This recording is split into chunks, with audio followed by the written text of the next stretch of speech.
Buenas tardes.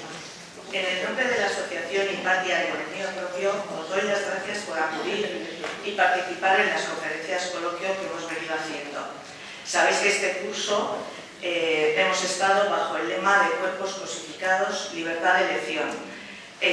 Digamos que queríamos debatir si todo aquel deseo que nos surge es un deseo, digamos, pasado por la razón, o es un deseo que nos han impuesto, y en cualquier caso, si porque sea deseo, puede convertirse o no en un derecho.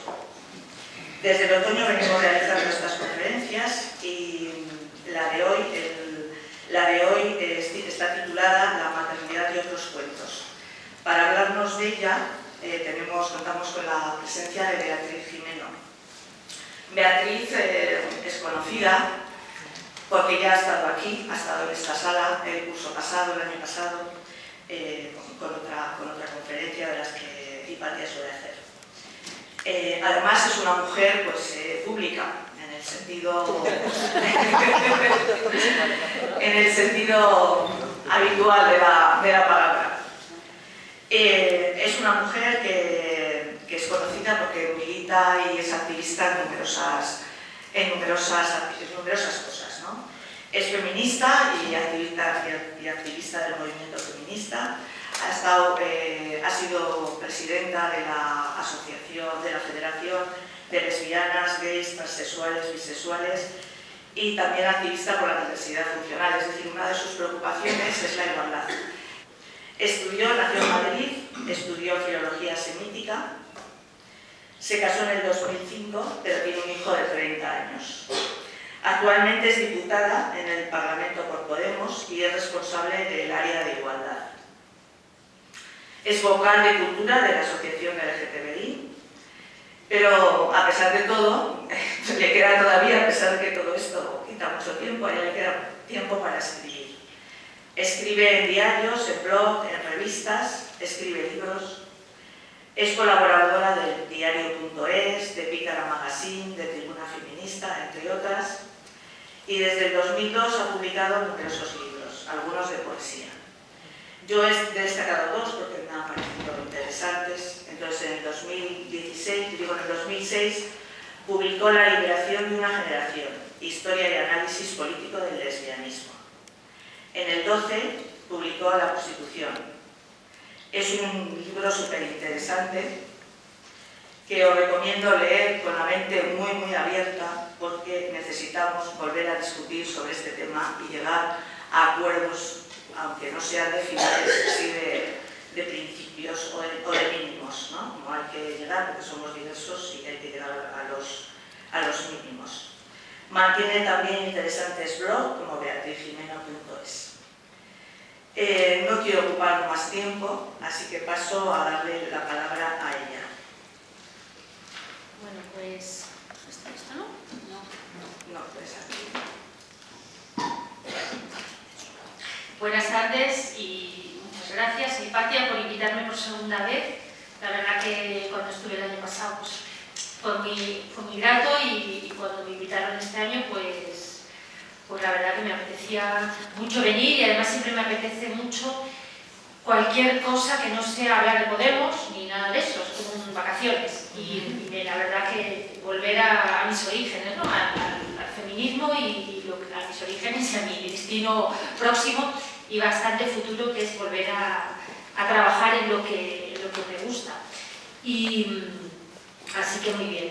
Y últimamente estoy trabajando mucho el tema de la maternidad o de las maternidades. Tengo un libro también casi acabado que lo tenía preparado antes de meterme en política y de hecho tengo firmado el contrato y el contrato iba para nada, unos meses, ¿no? Y fue entrar en política y esto hace ya varios años y la cosa no avanza como debiera. Pero sigo en ello y espero terminarlo pronto. Bueno, la maternidad es un gran tema, claro, para las mujeres tan grande que es difícil en una charla encontrar un hilo conductor o algo en lo que fijarse. A veces he dado charlas de todo relacionado, o sea, dentro del tema de la maternidad, pues distintos temas. Lo cierto es que mi libro trata sobre lactancia específicamente, aunque evidentemente si hablas sobre, creo que se va a llamar, que no lo sé, pero creo que se va a llamar la construcción cultural de la lactancia materna, y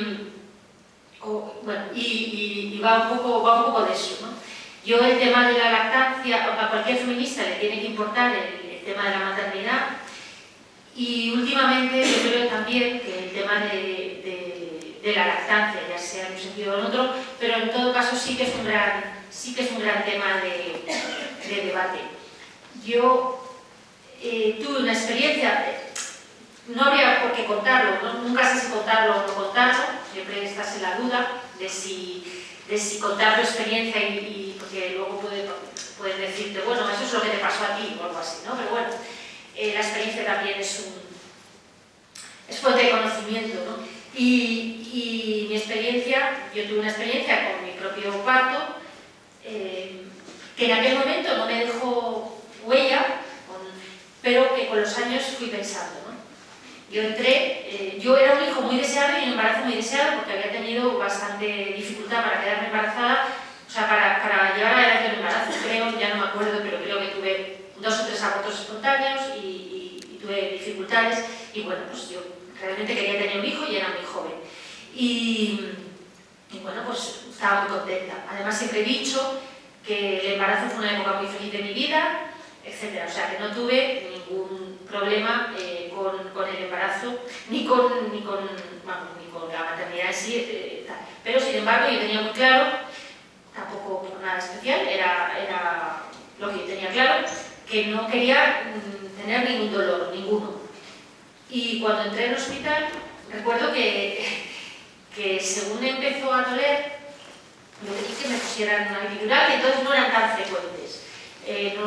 Pero me dijeron que la epidural había que ponerla más adelante cuando dilatara más, entonces yo dije, pues que me hagan una cesárea, pero ya.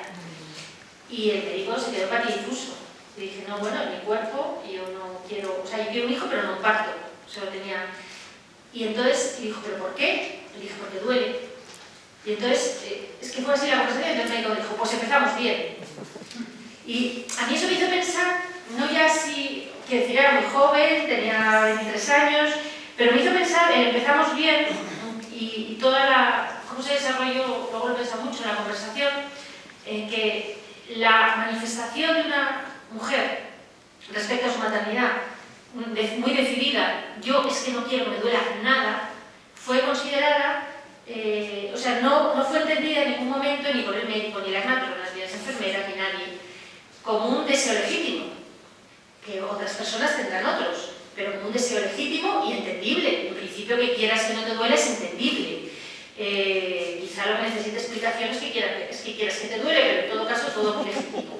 Pero no fue entendido por nadie y a partir de ahí empezamos bien, quería decir, empezamos bien, tu maternidad ya va a ser un desastre a partir de ahora porque estás expresando deseos no legítimos. Y empezamos bien, a mí es que esa frase se me quedó grabada, ¿no? Yo conseguí que me hicieran una cesárea porque toda mi familia son médicos en ese hospital y salí y dije, a mí quiero una cesárea, me hicieron una cesárea. Posteriormente decidí no darle mamar y aquello también fue escandaloso y fue muy escandaloso hasta el punto que, y esto era hace 30 años, hoy creo que las cosas son muchísimo peores porque también sigo teniendo familiares en ese hospital y concretamente en el área de ginecología.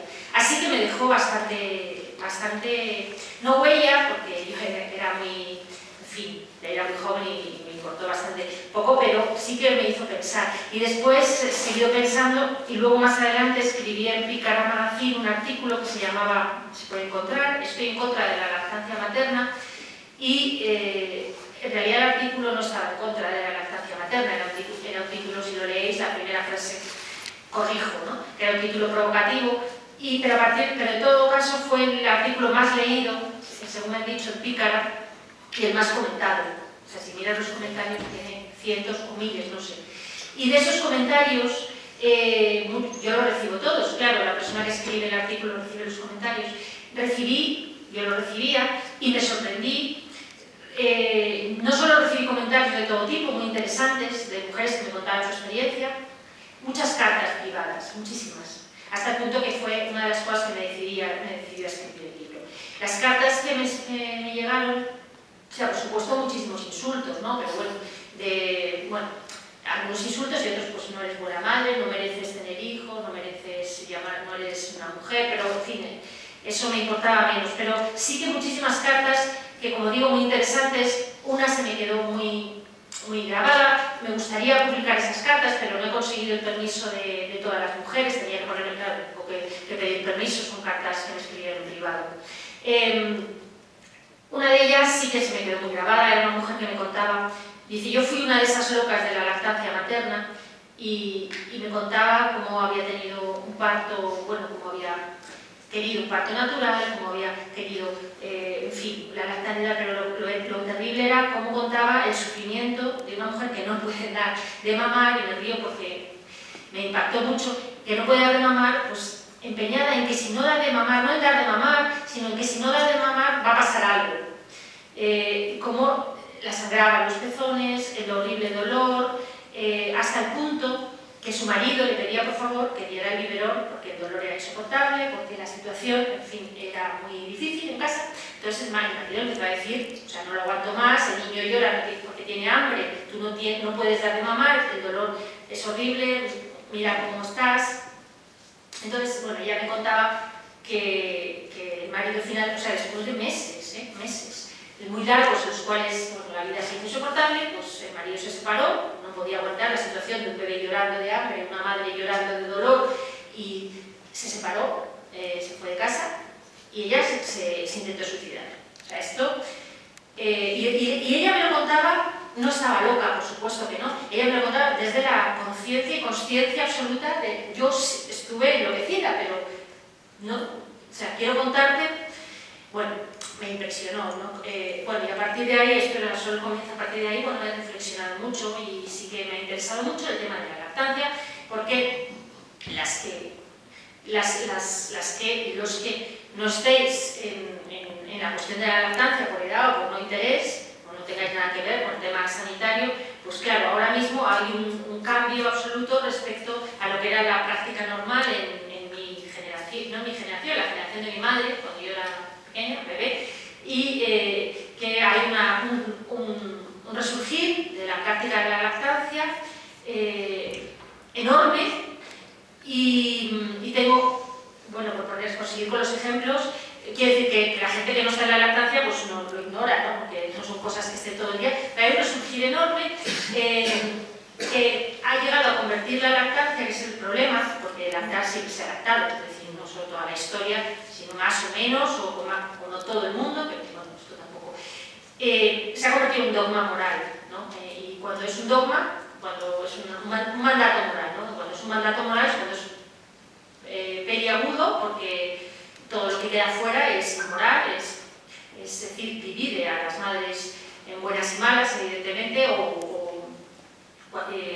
entonces, bueno, sí que creo que es peliagudo, o que en todo caso creo que cuando hay un reflujo enorme, sí, lo que iba a contar, que a mí en la Asamblea de Madrid, muchas feministas del PSOE, porque Podemos, las chicas son más jóvenes, yo creo que soy la mayor de todo el grupo parlamentario de Podemos, pero en el PSOE hay muchas feministas, muchas conocidas, que conozco de toda la vida, del activismo feminista, y me dicen todas ellas: se han vuelto locas esas jóvenes, mi hija está enloquecida, hay una sensación, lo dicen así, y luego a lo mejor no para nada, estoy hablando de cómo hablamos a veces, o sea que sí hay sensación de que hay un reflujo enorme que muchas de cierta edad no entendemos. No entendemos que se haya convertido en ese mandato moral. En todo caso, cuando hay un cambio en los comportamientos muy profundo, yo creo que siempre hay que preguntarse por qué, porque los comportamientos siempre cambian por un motivo, y bueno, especialmente los de las mujeres están muy relacionados con cosas que a veces no tienen que ver con nuestro propio deseo. Bueno, ahora mismo realmente creo, sinceramente, Hay un movimiento mundial, incluso tiene el nombre de activistas, son activistas pro lactancia. Por supuesto, yo tengo muchas amigas en Podemos que son activistas con las que debato a menudo, pero yo creo que este es un debate, ¿no? Yo creo creo sinceramente que hay un interés ideológico en fomentar prácticas de maternidad que son intensivas, de hecho se ha llamado maternidad intensiva, que son intensivas en tiempo, en dedicación, etc. Frente a prácticas que buscaban, maternales que buscaban hacer compatible una vida social, laboral, etc., con la maternidad. Creo que hay un interés ideológico, creo que esto tiene un comienzo, que son los años, comienza realmente los años finales de los 50, cuando se funda la Liga de la Leche, pero se explota, digamos, a partir de los 80 con la llegada del neoliberalismo. Y creo que además está muy relacionada, ¿no? Es curioso porque es una maternidad completamente nueva. Es una maternidad que no se ha dado nunca en la historia, muy pocas veces, dos o tres veces en dos o tres periodos históricos. Una de las ¿cómo se dice?, de las razones que se dan, se relaciona esta nueva maternidad, pues con el ecologismo, con cierto deseo de tener vidas menos determinadas por el mercado, menos determinadas por la competitividad neoliberal, etc. Y todo eso es legítimo y además es cierto, es cierto, por ejemplo, que yo no lo voy a negar, que el mercado laboral impide también desarrollar una maternidad. Por ejemplo, si una mujer realmente quiere dar de mamar el tiempo que quiera, eso te lo puede impedir determinados trabajos, eso es real.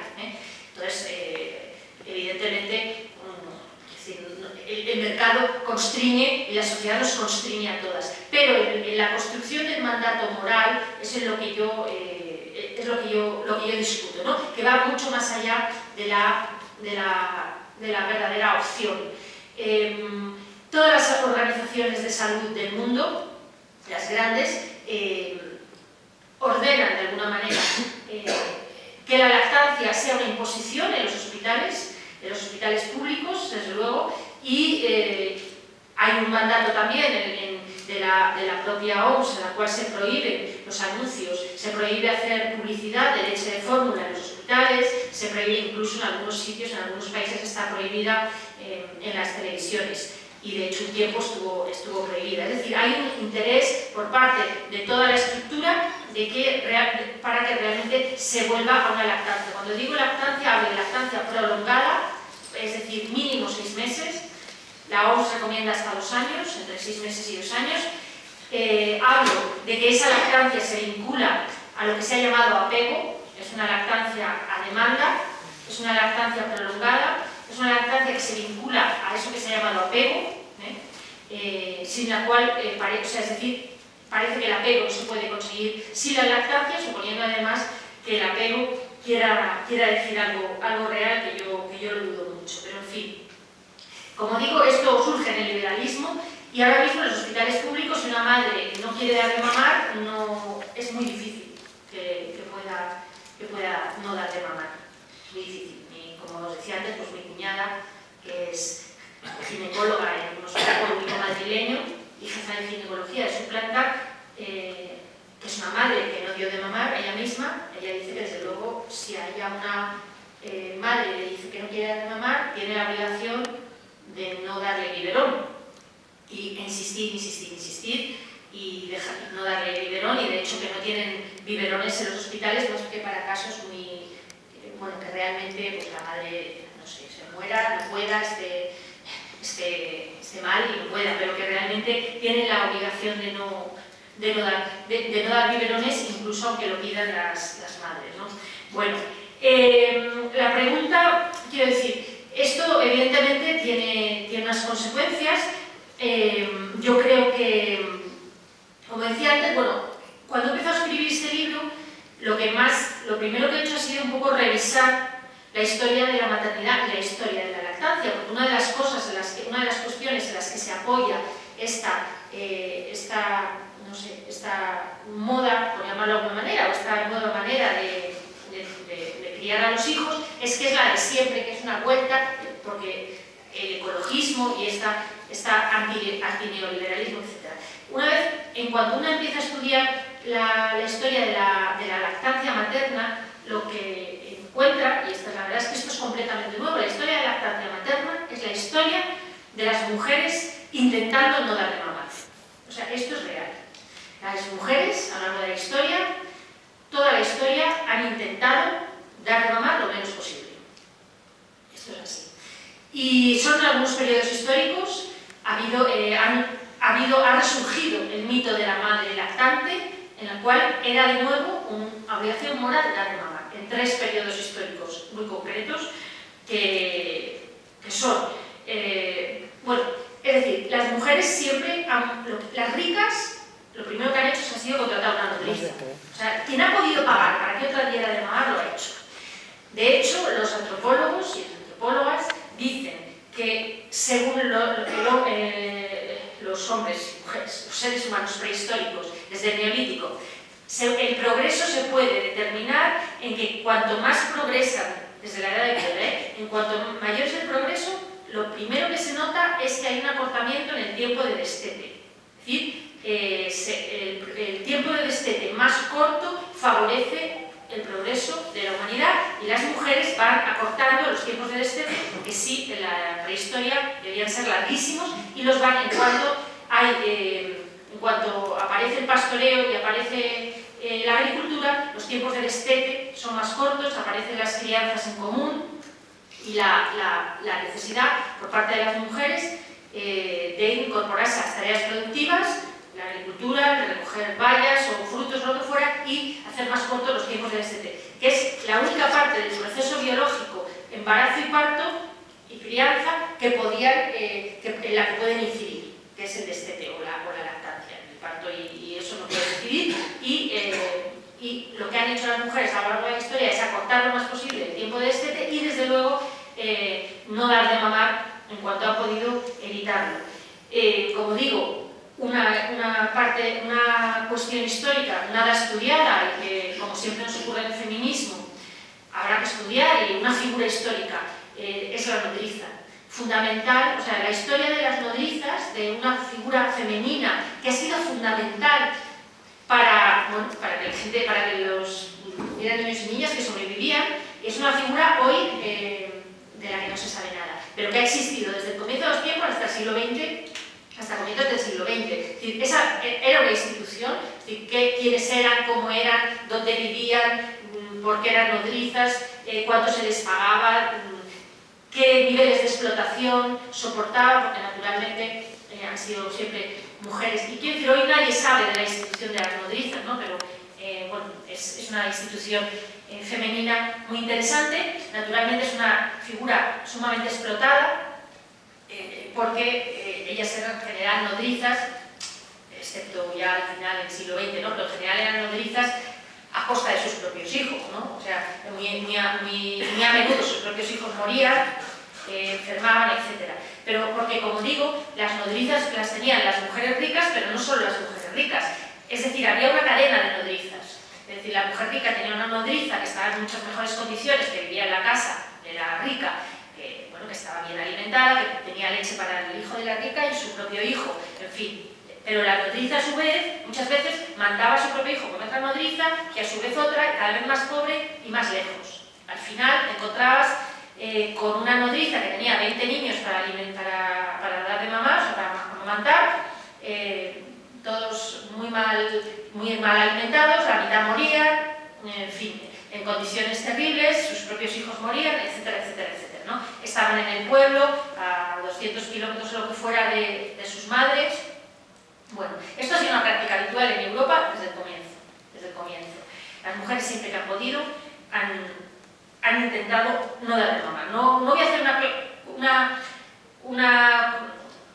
no voy a clasificar esto éticamente en el sentido de lo hacían porque querían ser más libres, no. Bueno, lo hacían porque lo necesitaban. Hay que tener en cuenta también que un embarazo iba detrás de otro, momento que tenían que incorporarse a lo que fuera, que seguramente las ricas sí que lo hacían por comodidad, otras tenían que ir a la agricultura, a la tienda, a lo que fuera. El caso es que lo hacían. Otras lo hacían porque, por vanidad, porque se te estropeaban los pechos, por motivos muy variados, pero a lo largo de la historia el caso es que las mujeres no han dado de mamar, han intentado dar de mamar. También a lo largo de la historia, desde el Neolítico hay biberones, unas cosas parecidas a lo que llamamos biberones, y han intentado siempre encontrar cosas con las que alimentar a los hijos que no fuera leche materna. Realmente esas cosas que eran papillas, gachas, leche de vaca, hasta que no se descubrió la asepsia, la pasteurización de la leche, los niños morían como chinches. Es decir, todos sus intentos condenaban a los niños a la muerte. Lo único que realmente les protegía un poco era la leche materna, porque era lo único que toleraban. Y aún así, ellas seguían intentando darles papilla, ¿no? A pesar de todo, y a pesar de que realmente sí que se conocía que la mortalidad era mucho mayor en los niños que no lactaban. Así que bueno, yo creo que merece una pensada por qué las mujeres han intentado siempre escapar de su destino. También de la maternidad, quiero decir, no solo de la lactancia, de la maternidad y de las maternidades pesadas, vamos a decirlo entre comillas, ¿no? Es curioso, siempre me ha sorprendido las cosas que han hecho las mujeres a lo largo de la historia para no ser madres. Una podría pensar, es que hacer esas cosas te podía matar, ¿no? Es decir, los abortos con hierbas, con brujas, con curateras, metiéndote cosas que no daban resultado, y eso te mataba la mayoría de las veces, y aún así lo hacían. Bueno, es bastante terrible,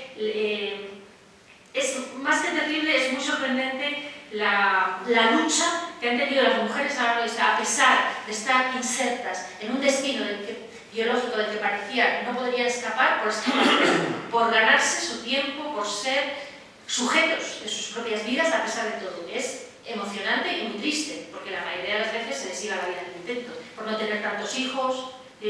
Una diría, con lo peligroso que era un aborto en la Edad Media y la cantidad de mujeres que intentaban abortar, ¿no? Bueno, pues a pesar de todo lo han intentado. Y ya no solo, hablando del instinto maternal, antes que me preguntaba María Ángeles, no solo el instinto maternal, no solo del aborto, sino la cantidad de madres que han matado a sus hijos. Tantas que en la Edad Media el infanticidio es la plaga, y por poner un ejemplo, cuando estaba estudiando la maternidad, por poner un ejemplo, la Iglesia en la Edad Media tuvo que prohibir, y hay muchas prohibiciones en este sentido de las ciudades, tuvo que prohibir que los bebés durmieran en la misma cama que la madre, porque se empezó a sospechar que tantos bebés ahogados eran ahogados a posta, porque era una plaga la cantidad de bebés que después de dormir por la mañana han ahogado, ¿no? Y entonces bueno, se prohibió lo que hoy sería el colecho, que está de moda, se prohibió porque se sospechó y no había manera de probar que había sido intencionado, con lo cual se prohibió. En fin, la historia del infanticidio, aunque suene muy duro, también es muy interesante, porque el infanticidio ha sido la práctica habitual de control de natalidad, de natalidad, de población en periodos históricos muy largos, y claro, desmonta absolutamente, del infanticidio no se habla, pero desmonta absolutamente toda la cuestión del instinto maternal, de tal. Es decir, no solo el infanticidio primero y después el abandono. En la Edad Media, en el siglo XVI, tienen que surgir los hospicios, que son lugares donde realmente los niños los van a morir porque, bueno, en fin, porque no hay cómo alimentarse, pero hay miles de hospicios por toda Europa que son niños y niñas abandonados, ¿no? Allí pues, hay unas matronas, venidas del pueblo, para dar de mamar a todos ellos, que a lo mejor cada matrona tiene, yo qué sé, 30, 40, en fin, mueren de hambre, de enfermedad, mueren todos. De hecho, hay hospicios, yo me he visto todas, porque el libro iba a ser mi tesis doctoral, así que sí que he mirado mucho las cifras, entonces yo me he visto las cifras, hay hospicios donde realmente sobreviven un 2% de los 2%.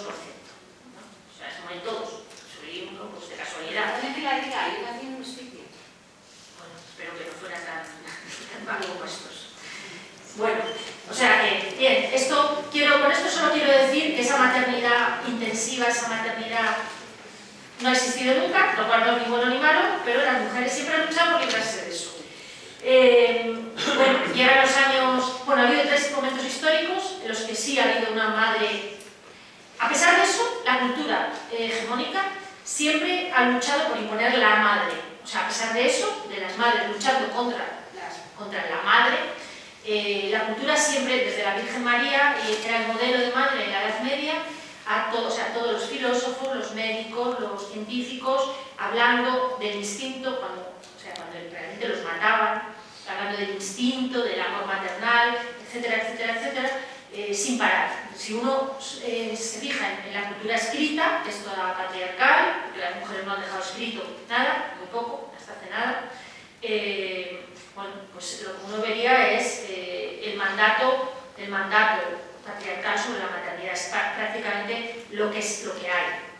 La realidad era muy otra.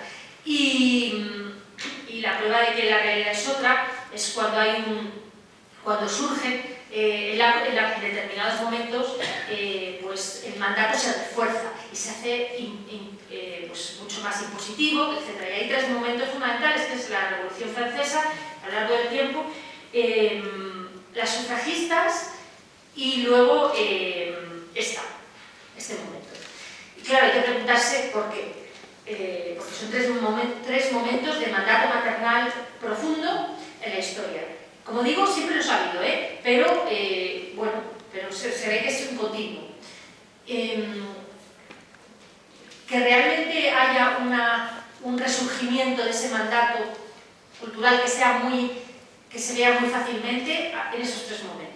En la Revolución Francesa, bueno, cuando las mujeres son siempre contrarreacciones, son siempre reacciones a demandas por parte de las mujeres, los 3 momentos. En la Revolución Francesa, cuando las mujeres piden derechos, y bueno, les cuesta a Olympe de Gouges la cabeza, las mujeres empiezan a organizarse, en fin, es el comienzo de un protofeminismo, no es aún el feminismo, pero sí es el primer momento en que las mujeres escriben y las mujeres demandan organizadamente o derecho de ciudadanía, entre otras cosas porque es la primera vez que surge el derecho de ciudadanía, pero solo para los hombres. Las mujeres exigen su derecho de ciudadanía y no solo todo eso es reprimido y negado, sino que después de eso viene Rousseau con su idea de Sofía, la madre. O sea, ya a partir de ahí, Rousseau configura una madre que es completamente nueva respecto a las madres, que es una madre dedicada, una madre que tiene, o sea, que es un poco una madre romantizada, que es un poco la precursora o muy parecida a la madre de Ana, una madre romantizada, una madre, bueno, en fin, lo que hoy conocemos por la maternidad lo inventa Rousseau. Antes esa madre no existía así, nadie entendía así a las madres, ¿no? Madre, el amor maternal es incondicional, es el objetivo de la vida de las mujeres, es lo que tiene que llenar la vida de las mujeres, es para lo que están las mujeres, los niños si no tienen ese amor les pasa algo, eso jamás había existido, ¿no? Las madres antes tenían, o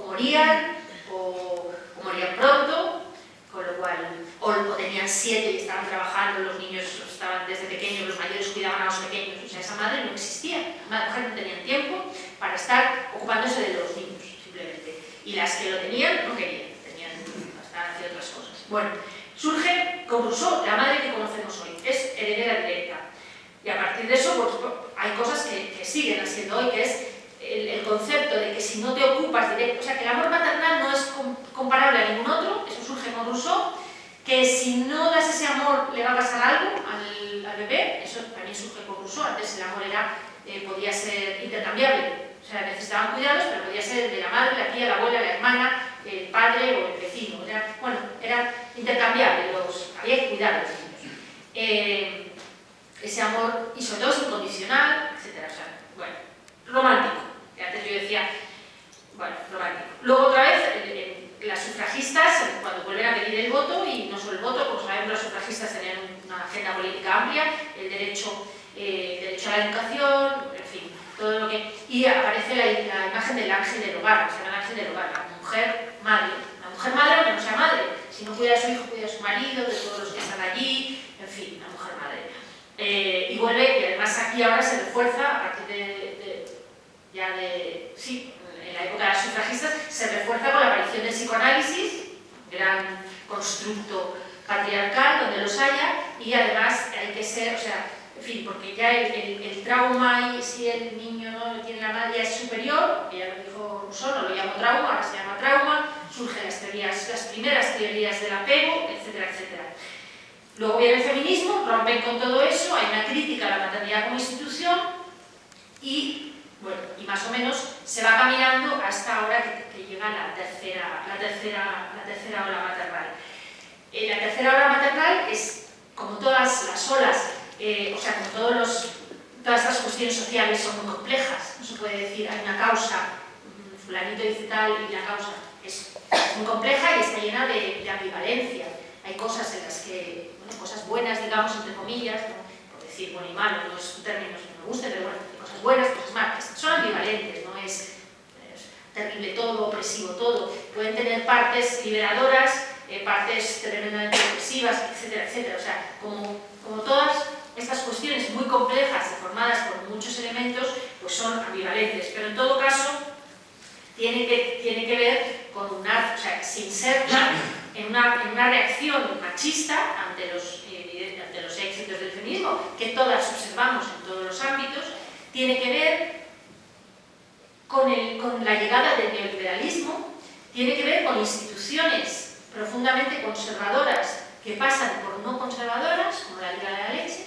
La Liga de la Leche es una institución fundada en 1954 por 7 madres católicas preocupadas por los avances del feminismo y la desnaturalización que el feminismo estaba, o la modernidad, entonces no estaba el feminismo como tal, pero sí, estas mujeres modernas que quieren trabajar, estudiar, todo eso, el daño que iba a hacer a la familia americana.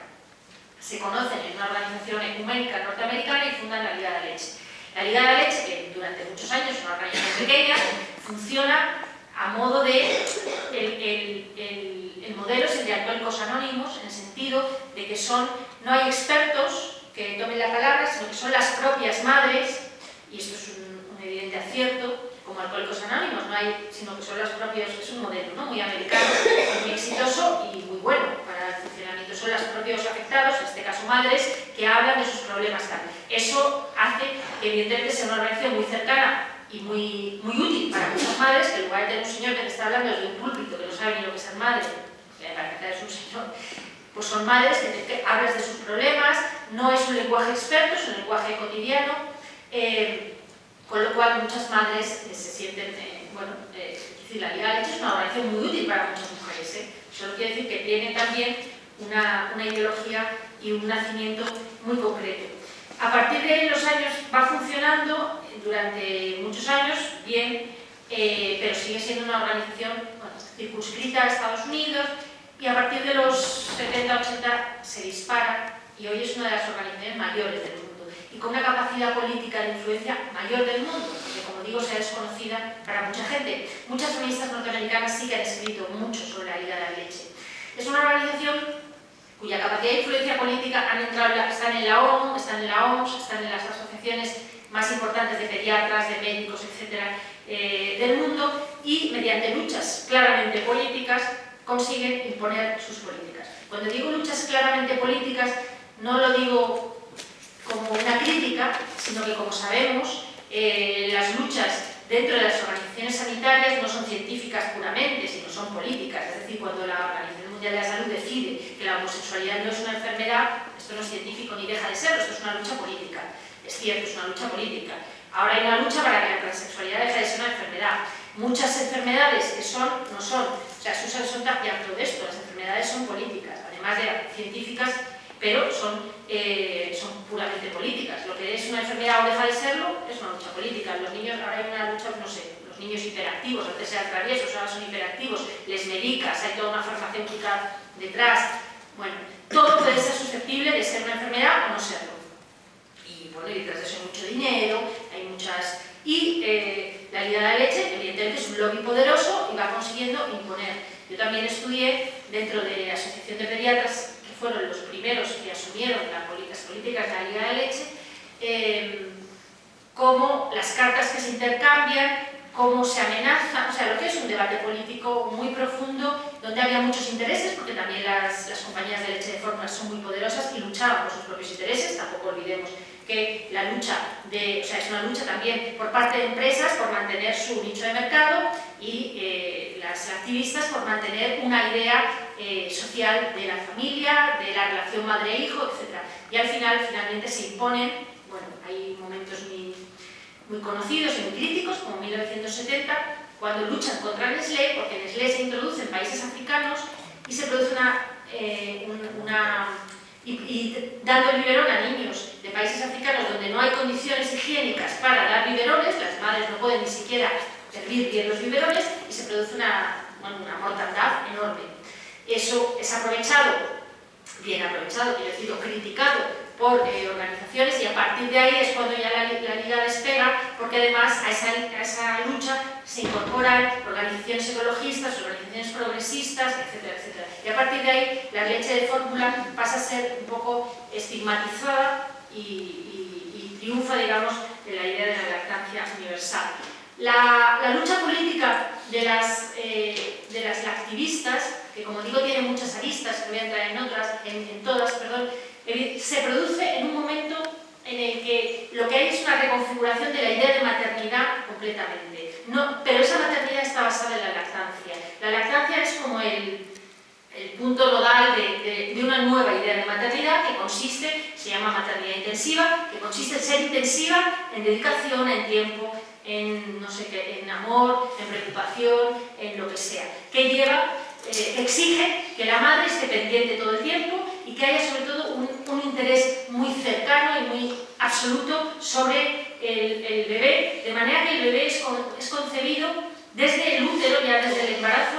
Algunas feministas hablan del embarazo, el parto y la crianza como un proyecto neoliberal, es decir, los embarazos son tratados ya como los embarazos y los hijos y las hijas son tratados como pequeñas empresitas individuales neoliberales, en el sentido de que ya no se deja. Pocas son las familias que dicen voy a tener un hijo y el niño nace y lo dejas jugando. No, ya les das a oír Beethoven en la tripa, luego ya les llevas a un sitio donde les estimulan con 2 meses para que inglés, a los 3 meses tiene que estar oyendo alemán porque si no, a los 4 aprende a nadar porque si no, todo eso es estimulación, que es una idea muy neoliberal de proyecto de vida, en la cual hay un concepto de éxito y de fracaso.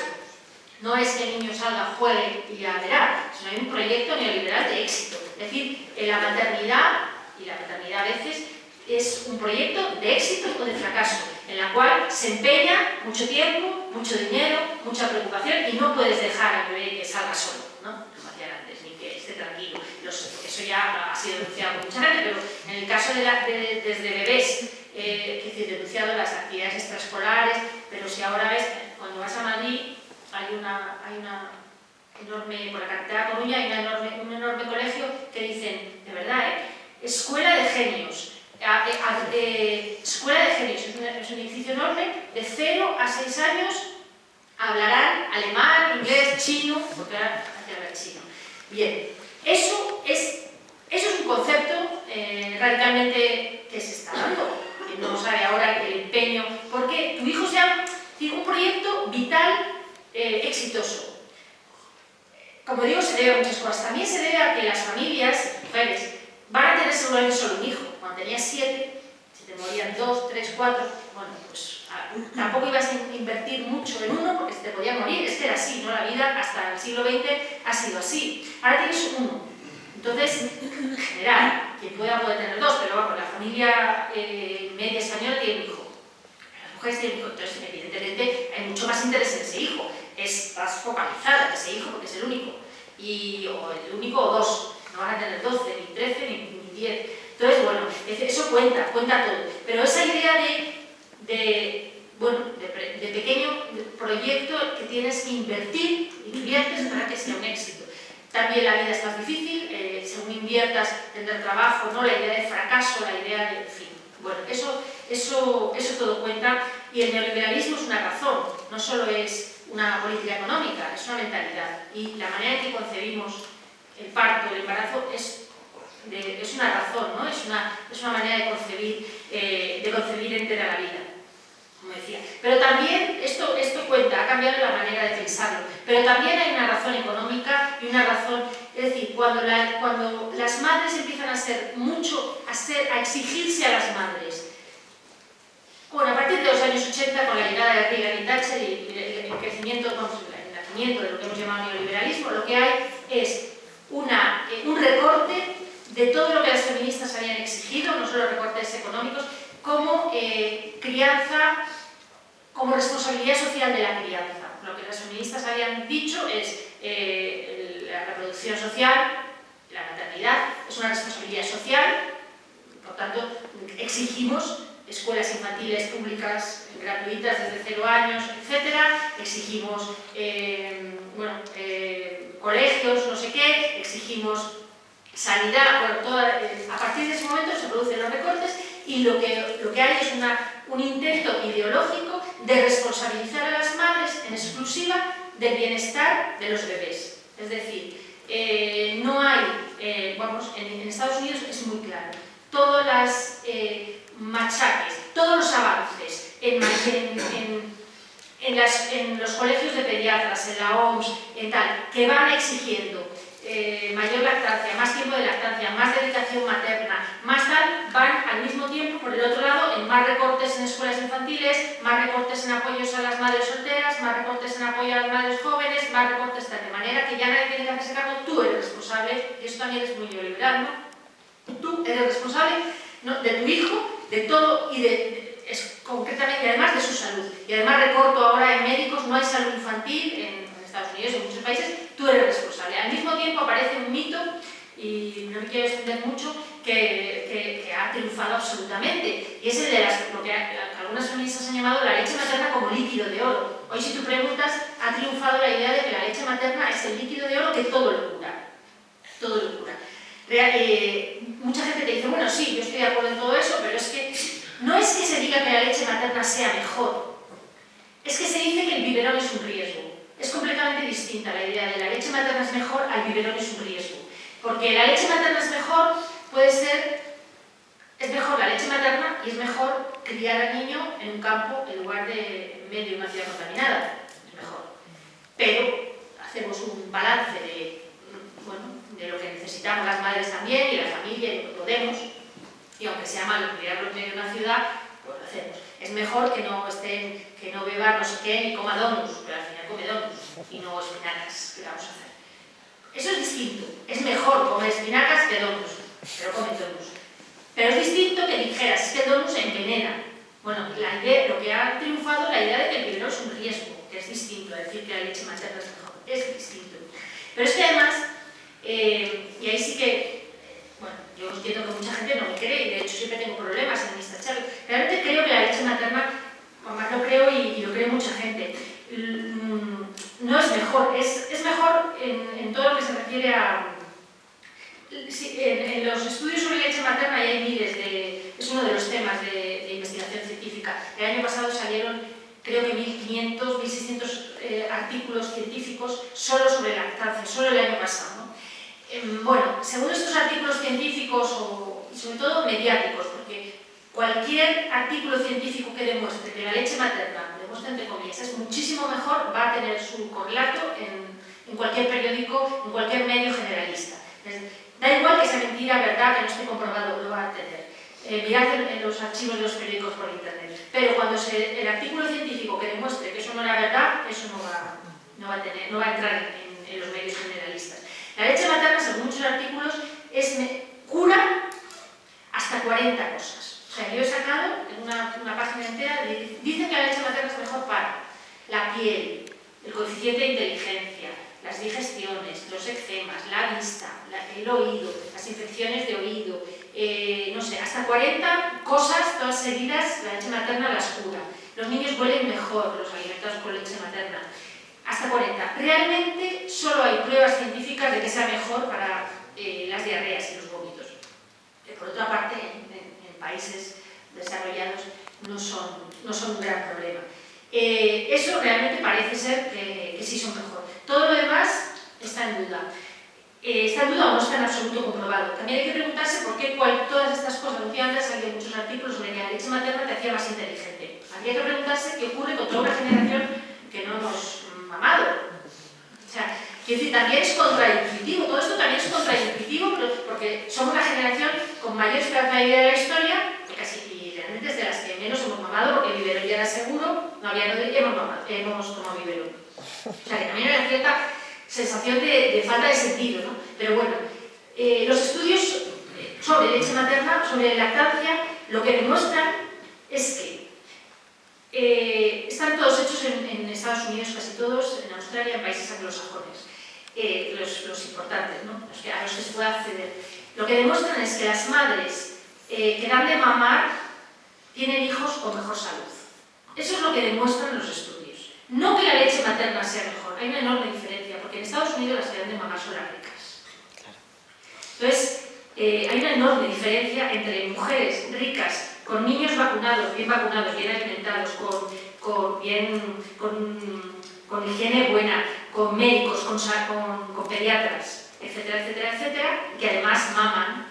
Mujeres que se dedican a sus hijos, que tienen permiso de maternidad, que en Estados Unidos no existe, que se pueden dedicar a ellos durante meses, etcétera, etcétera. Esos niños tienen mejor salud, e incluso mayor coeficiente de inteligencia, bla, bla, bla, bla, bla. No se ha podido demostrar en absoluto. La gente que estudia estos estudios dice que metodológicamente todos tienen errores. No se ha podido demostrar que eso sea por la leche paterna, sino porque son niños, o sea, es decir, son niños de familias ricas. No hay nada peor para la salud de los hijos, a pesar de todo, por ejemplo, y todo esto tiene una consecuencia política. No hay nada peor para la salud de los bebés que no tener sanidad pública. Es lo peor. O sea, los índices de mala salud en Estados Unidos, en Inglaterra, etc., se dan en bebés a los que no tienen acceso fácil a la sanidad pública, a una sanidad de calidad. Y en lugar de decir que lo que fomenta, o sea, que los niños necesitan sanidad pública, se dice que los niños necesitan leche materna para evitar la otitis. Lo que evita las otitis son pediatras que sepan detectar otitis, uranas, etc. Sin embargo, eso naturalmente no entra en los medios. Es decir, la leche materna la lactancia está funcionando como gran, no sé, mancha de calamar de muchísimas carencias sociales. Y como digo, además, la imposición de la leche materna ha ido al mismo tiempo que los recortes en cuestiones fundamentales como la sanidad pública, ¿no? Además de todo esto, ya no es solo una cuestión de que realmente se está... Por ejemplo, no sé, aquí mismo, pues en la Asamblea de Madrid, en la Comisión de Mujer, pues ya hemos dedicado no sé cuántas comisiones a la leche materna, y vienen expertas, y el PP va a dar no sé cuántas cosas, o sea, más sanidad pública y dejar que las mujeres hagan lo que quieran con sus tetas, ¿no? O sea, así de simple. Pero ellos, quiero decir, evidentemente es un tema que hace que puede parecer que te estás ocupando de la salud de los bebés y de las madres y de la población, cuando en realidad estás recortando en lo que realmente significaría una diferencia cualitativa con respecto a la salud de los niños y las niñas de un país como es tener acceso a la sanidad pública. En Estados Unidos no existen permisos de maternidad, luego las mujeres pobres no dan de mamar, ¿no? En general, porque luego dan de mamar una semana, no tienen más tiempo de vacaciones. Además, también es una cosa cultural. Por ejemplo, las mujeres negras no quieren dar de mamar, para ellas se ríen, hay estudios que demuestran que ellas asimilan, identifican la lactancia, bueno, es una cuestión cultural, ¿no?, con la esclavitud, porque ellas tenían que ser obligatoriamente dar de mamar a mujeres blancas, a los niños de las mujeres blancas, pero luego para ellas, bueno, en fin, es una cuestión cultural, ¿no? Y está muy extendido que en la cultura negra, en las ciudades, las mujeres no dan de mamar y además todavía practican una maternidad muy en común. Todavía, más como suelen tener trabajos muy imposibles y tal, todavía tienen trabajos donde, o sea, practican una maternidad donde las vecinas cuidan de todos los bebés y se turnan para cuidar de muchos bebés y los cuidan en común, en el edificio, etcétera, etcétera. Entonces, esto de la maternidad como el líquido de oro que lo cree todo el mundo, pues yo creo que es difícil de... O sea, que hay que preguntarse siempre por qué, ¿no? También, evidentemente, en este tiempo hay una, aparte de reacción, hay un intento, ya voy un poco corriendo, pero bueno, todas estas cosas exigirían un trabajo profundo. Hay un intento de devolver a las mujeres a sus roles tradicionales, porque ha habido en las últimas décadas, el feminismo ha puesto patas arriba todo, y ahora hay una reacción que se ve en muchas cosas, desde el aumento de la violencia machista, el aumento del uso de la prostitución, lo que Marcela Lagarde llama una brutalización del patriarcado, que evidentemente también tiene que ver con devolver a las mujeres a sus roles tradicionales, el maternal, el sexual, el dominado, etcétera, el sumiso, lo que sea. Pero hay una reacción patriarcal y eso incluye maternidades muy exclusivas. Al mismo tiempo hay una enorme... ese intento de volver a hombres y mujeres a sus roles también tiene que ver con que sean los hombres otra vez de nuevo los proveedores familiares, ¿no? Es decir, las mujeres no salimos de los trabajos precarios, de los trabajos... no tenemos trabajos fijos en la misma medida, y casi todo eso tiene que ver con la maternidad. A pesar de eso, las mujeres han demostrado con los hechos que prefieren el trabajo a volver a los antiguos roles, puesto que siguen, no renuncian, y lo que han hecho es reducir la maternidad a extremos muy peligrosos, en este caso para el reemplazo generacional de un país, ¿no? Los países con políticas que garantizan que las mujeres puedan ser madres y trabajar en la misma medida son los que las mujeres tienen más hijos. Si siguen empeñados los países que intentan dar ayuditas a las mujeres para que se queden en casa teniendo hijos no dan resultado. El caso de Alemania es un ejemplo claro. El que te dice, no, le pago 100 euros al mes, si se queda, no, porque 100 euros al mes es una mierda. Entonces yo lo que quiero es un sueldo un poco decente. Entonces, Suecia, Noruega, aquellos países que han procurado que se pueda ser madre y trabajar.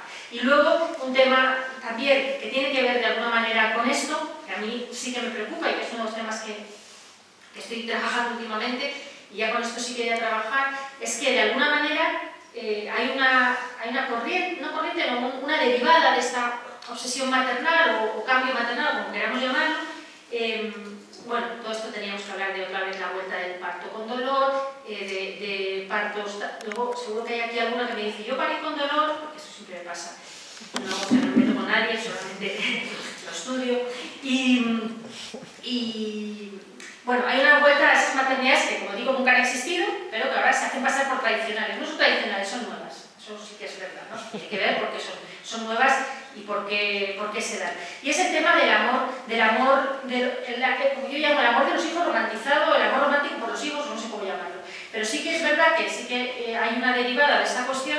Ahora, como ya ha habido cambios en la maternidad, hay muchas madres solteras, muchas madres solas, muchas madres que no hace falta ni un hombre para tener un hijo. Bueno, se puede tener por inseminación, y de hecho muchas mujeres lo están teniendo sin hombres, porque no tienen pareja y dicen, bueno, yo quiero ser madre. Es decir, la idea de ser madre ya no tiene que ver con encontrar un hombre. Al mismo tiempo, o sea, puedes ser madre y si te apetece serlo en un momento dado y no tienes pareja, lo eres igual. Al mismo tiempo ha habido, como decía antes, una crítica feminista al amor romántico, con la que, por cierto, yo no estoy muy de acuerdo, y un día tendríamos que, con algunas cosas sí, pero no del todo.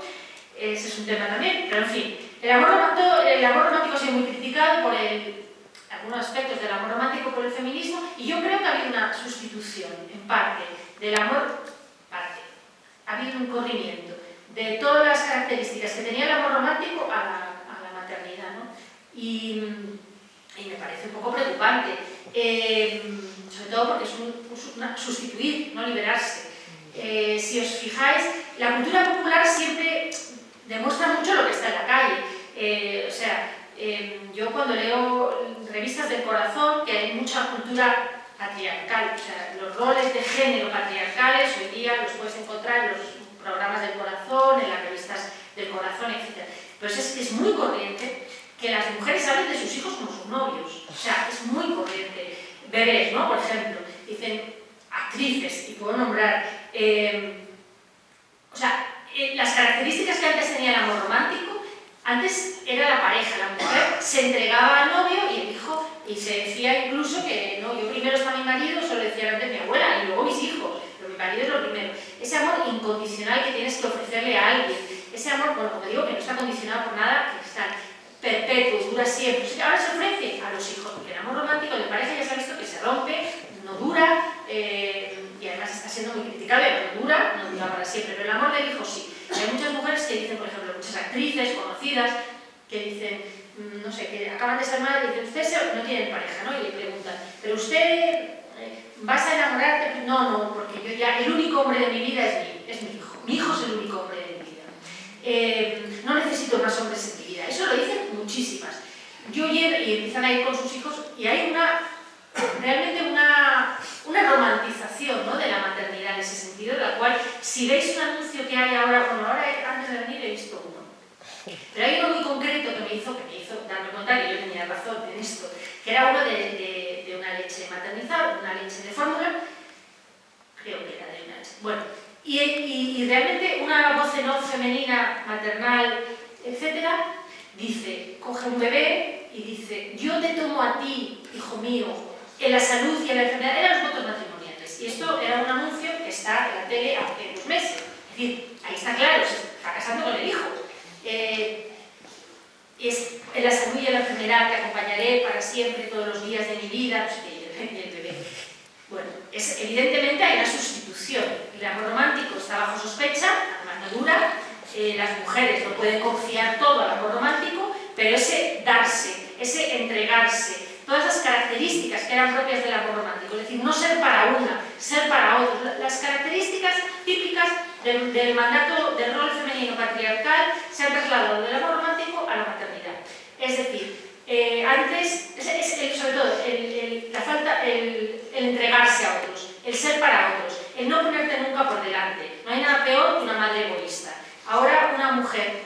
Ahora enseñamos a las niñas a que sean egoístas con los novios. Es decir, tú ponte por delante, tú vales, eso es lógico, o sea, está bien, ¿no? Eso es lo que ha hecho el feminismo. Pero con los hijos no. Con los hijos tú siempre, los hijos siempre por delante. No hay nada peor que una madre egoísta. Es una de las peores imágenes de la cultura, ¿no? Una madre egoísta es lo peor. Y eso, antes no había madres egoístas porque las madres no estaban para los hijos. Cuando digo antes, es hace 50 años. Las madres no vivían para los hijos. Las madres vivían, si queréis, para los maridos, para la familia, para lo que fuera. Pero no para los hijos. Eso es nuevo también. Pero ahora vive para los hijos y hasta se casa con ellos. El anuncio. La sensación de yo te cuidaré siempre, estaré para ti siempre. Bueno, esto es un cambio. Y no, en fin, requiere mucho más, evidentemente más estudio.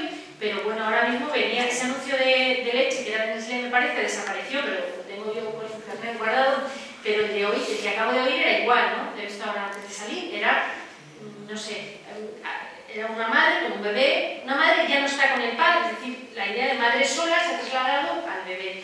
Yo estaré contigo siempre, atravesaremos la vida juntos, no sé qué, etc. No sabe muy bien, y es como digo, las actrices estas que dicen siempre, es el hombre de mi vida, no necesito más, todas. Entendí cómo era el verdadero amor, esta es una frase que repiten mucho. Encontré el verdadero amor cuando nació mi hijo. Hasta que no nació mi hijo no supe lo que era el verdadero amor. Todo te cambia cuando nace mi hijo. Eso es nuevo. O sea, más adelante todo te cambia, de cambia para peor, diría. Pero es así, no es real. Yo es verdad que he estudiado y las madres querían mucho a sus hijos, pero era otro amor, ¿no? No es ese amor, bueno, romántico. Es que no tiene, es enamoramiento de los hijos, ¿no? Todo te cambia, hasta que no, eso es mucho. Y también, que lo he comentado antes, me resulta curioso que es heterosexual siempre, porque tienen hijas, cuando es una hija nunca dicen es la mujer de mi vida. Lo cual demuestra que hay que en su cabeza, claro que hay una romantización heterosexual. Porque si no lo dirían igual, o sea, si no tuviera nada que ver con el amor romántico, lo dirían igual. Dirían, es la bebé de mi vida, no, dicen, es el hombre de mi vida, pero nunca dicen la madre, es la mujer de mi vida. Dicen, no, a mi hija, eso sí, hasta que nació mi hija no conocí el amor y tal, pero nunca dicen la mujer de mi vida, dicen, es el hombre de mi vida, ¿no? Bueno, eso tiene que ver con todo esto. Y finalmente ya acabo. Claro, es evidente que hay un intento bastante conseguido, porque muchas mujeres jóvenes, muchas mujeres jóvenes, progresistas, feministas, desde luego, mujeres inteligentes, yo las veo, ¿no? En mi propio partido, pues están en eso. Y claro, eso implica, el feminismo ahora tiene como gran tema el cuidado, la reproducción social. A mí es un tema que me preocupa mucho, porque es verdad que es muy importante para el feminismo, pero cuando las feministas hablábamos de cuidado, nos referíamos a que el cuidado tenía que ser una responsabilidad social, no a que nos tuviéramos que volver obsesivas, o sea, no que miráramos fijamente a los niños durante horas. O sea, porque es que a veces, yo siempre digo, cuidado con el cuidado. Hay una parte del discurso feminista del cuidado que está derivando en cosas que no son feministas, porque es muy fácil, o sea, es un deslizamiento muy fácil. Nosotros hablamos de que el cuidado no tenemos que hacerlo nosotros a costa de nuestras vidas, justamente, porque es una responsabilidad social. Ya, no, mi vida no tiene que irse en el cuidado, pero el cuidado es necesario. Todos y todas necesitamos cuidado. Por cierto, que no solo a los hijos, a los enfermos, mayores, dependientes, no todo es tan agradable.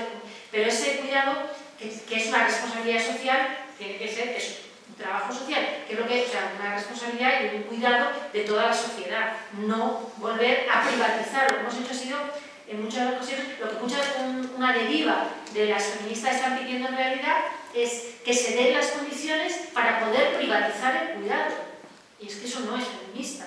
Es decir, que te den permisos de maternidad más largos, eternos, para poder meterte en tu casa a cuidar todo lo que te dé la gana. Eso no es feminista. Tú puedes querer hacerlo, desde luego, y tienes derecho a hacerlo, también desde luego.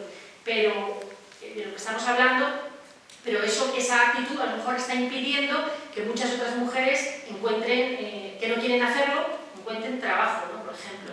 Por lo tanto, y además es contrario a lo que siempre ha defendido el feminismo y lo que defiende la izquierda en general. No estamos por privatizar los cuidados, sino por sacarlos a la cuestión social y politizarlos justamente, y socializarlos y no privatizarlos. Así que siempre termino diciendo eso, que cuidado con el cuidado, que está muy bien y es muy necesario, pero lo que es necesario es socializarlo y ya está.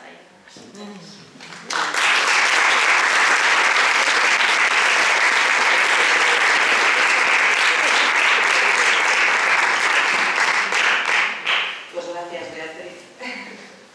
Bueno, ahora pasamos a las preguntas. Os pediría que fueran, pues eso, cortas para poder participar cuanto más mejor.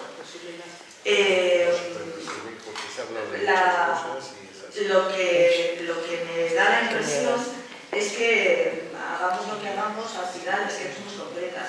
Entonces, si no necesitamos un hombre, pues necesitamos un hijo, si no, bueno, siempre necesitamos algo, ¿no? Pero algo que decir, todos somos sociales y por lo tanto todos nos necesitamos a todos, pero claro, las mujeres especialmente necesitan un complemento, que sea, ¿no? Parece que por ahí va. Bueno, pues cuando gusten, comienzan las preguntas. También se dice que la peor mujer, una mujer malísima, es la que no quiere ser madre. No solamente lo de las malas madres, sino mala mujer si no quiere ser madre. Egoísta. ¿Qué te parece la etiqueta que se pone siempre, yo creo? ¿Por qué no quiere ser madre? Por egoísmo.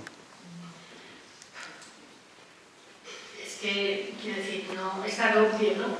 ¿Cómo va a ser egoísta una mujer? Quiero decir, lo que se dice es una mujer que no sé por qué que piense en ella o que se ponga por delante de su deseo maternal es egoísta, claro, es patriarcado puro, no tengo otra palabra. Las personas, por otra parte, a lo mejor es más egoísta tener hijos sin desearlos, muchas mujeres tienen hijos y luego se arrepienten, en fin. Lo que quiero decir en todo caso es que el deseo de ser madre está tan repartido, aunque parezca, estaría tan repartido como el deseo de ser padre, o sea,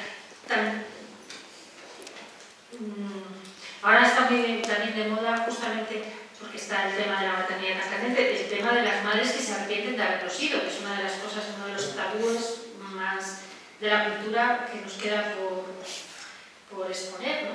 Y parece mentira la cantidad de mujeres que salen en cuanto escarbas un poco, que se arrepienten de haber sido madres, de no haberlo pensado, porque nadie tiene la obligación de ponerse a disposición de nadie, y eso no puede querer a otra persona, pero el primer mandato es quererse a uno mismo, o sea, es así, porque si no eso es lo que te preserva, ¿no?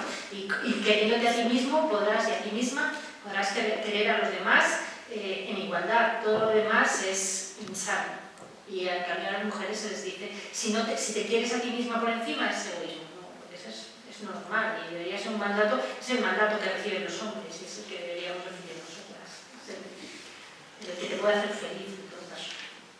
Un poco en la línea que comentaba María Ángeles, algo que yo muchas veces con las matronas hablo, porque a las mujeres se nos llama mamás, por ejemplo. ¿No? Entonces, estamos constriñendo la vida de una persona, mujer en este caso.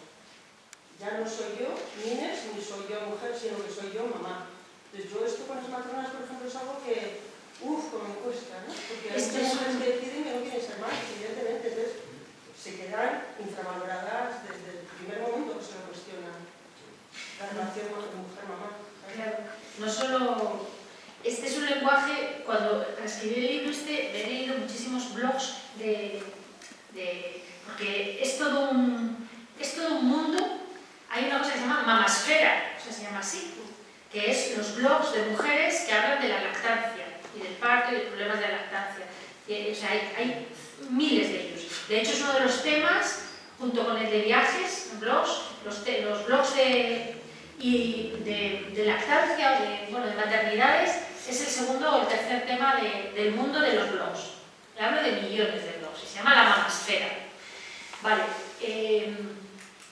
bueno, pues tiene el activismo, o sea, esta cosa de la lactancia produce una identidad, que es la identidad que antes la lactancia no producía identidad, ahora es una identidad, y se reconocen entre ellas, se ayudan, se apoyan, se comentan cosas. Bueno, es que una de las cuestiones, cuando lees muchos blogs de esto, una de las características es el lenguaje infantilizado. Ya no solo mamá porque todas las mujeres sean mamás, sino porque no dicen madre, no dicen, o sea, es todo un lenguaje infantilizado que infantiliza. O sea, es mamás, atención, o sea, se llaman entre ellas mamás, y eso es una característica de esta nueva maternidad, no sé cómo llamarlo, porque se la llama maternidad intensiva, maternidad activista, maternidad exclusiva, tiene muchos nombres. Que es curioso también que hay ahora, o sea, siendo una cosa, la maternidad, en fin, esta sí que tan antigua como la propia humanidad, otra cosa no, pero madres hemos sido siempre, hay ahora algo que podemos decir nueva maternidad. Tiene las vueltas que hay que darle para echar el piso, ¿no?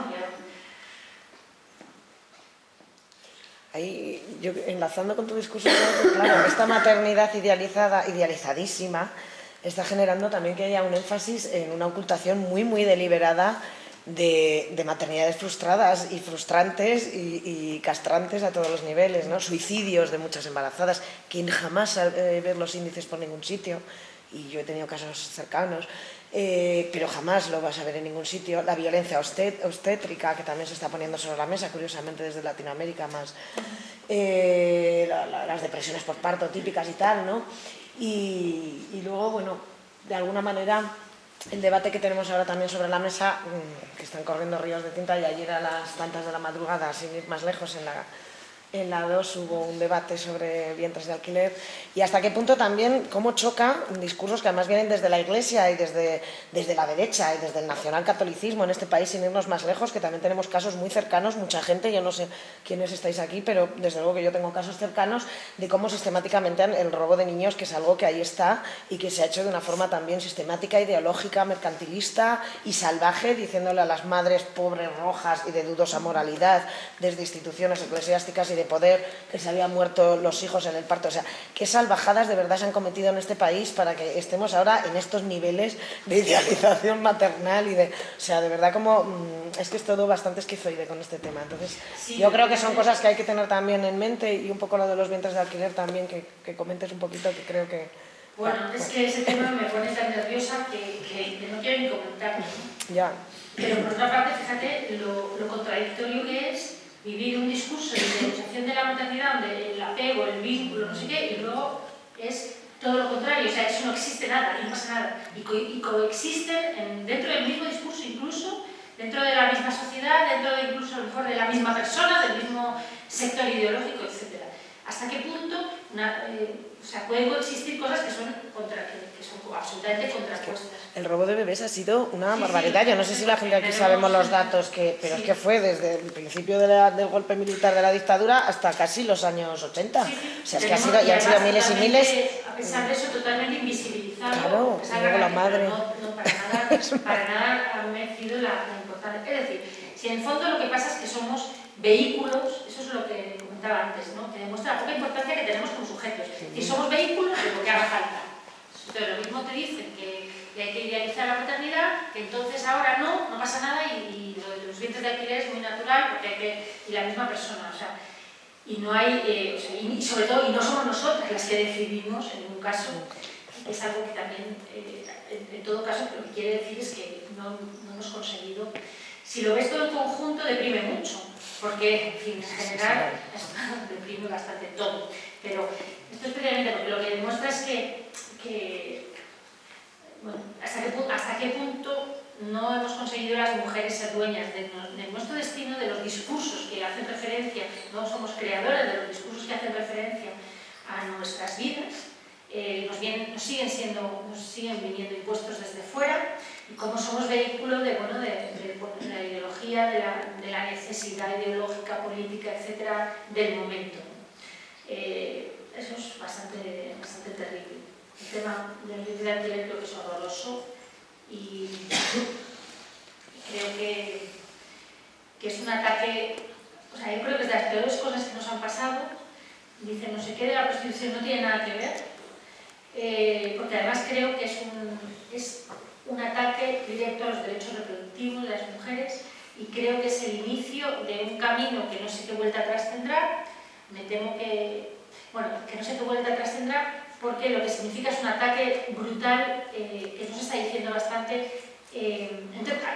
Significa muchas cosas, ¿no? Significa cosificar algo como un proceso biológico, como un embarazo, que desde luego no soy yo, como habéis visto, quien lo mitifique ni la maternidad, pero es un proceso vital, que tiene importancia, que existe, que incumbe al cuerpo, que puede costarte la vida, que puede costarte que el cuerpo nunca sale después de un embarazo, y si son gemelos, o sea, eso incumbe, eso es un proceso vital. No es que lo llamen técnica reproductiva, que lo llamen técnica a un proceso vital de esa envergadura, bueno, o sea, me dan ganas de decir, técnica tú, o sea, es como decir, pero me estás insultando, ¿no?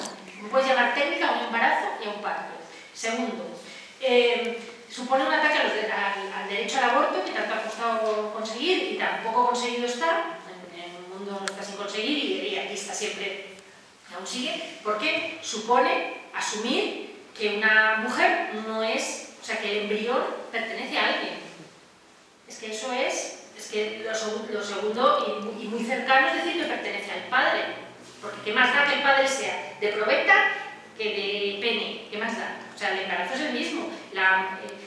Es decir, el momento en que tú asumes que una mujer es solo portadora, que es portadora de algo que pertenece a alguien y que ese alguien puede exigirte algo respecto a eso, has metido ahí una bomba de relojería en el derecho al aborto. Porque naturalmente, bueno, el derecho ya está, algunos jueces de Estados Unidos ya lo han dicho, para impedir abortos. Es decir, si un señor por contrato te puede decir, tú no puedes abortar porque ese es mi embrión, eso te lo puede decir un marido. ¿Y cuál es la diferencia? Ninguna.